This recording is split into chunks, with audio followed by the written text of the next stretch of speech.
Пикот на грипот не е алармантен, посочуваат лекарите. Иако се полнат матичните ординации, сепак ситуацијата е под контрола.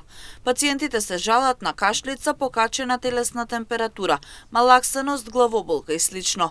Но и кај децата и кај возрастните нема некои посериозни компликации од грип или заболувања слични на грип.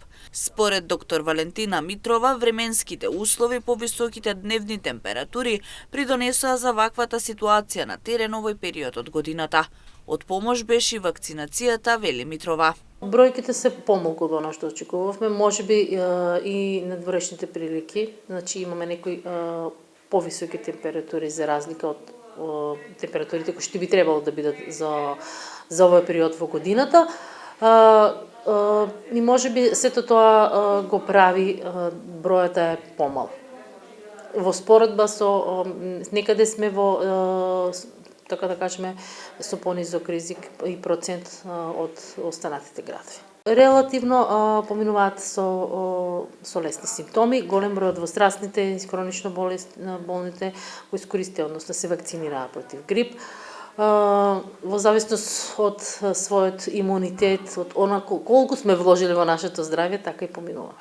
Препораките остануваат исти. Граѓаните да бидат внимателни, да водат грижа за сопственото здравје.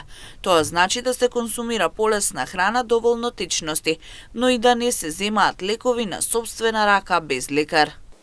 Општите препораки за лесна храна, мирување, изолација, витамино, да не земаат антибиотици на своја рака, затоа што сите овие се вируси и на вирусите не делува антибиотик. Само можат дополнително да си ја влошат својата состојба.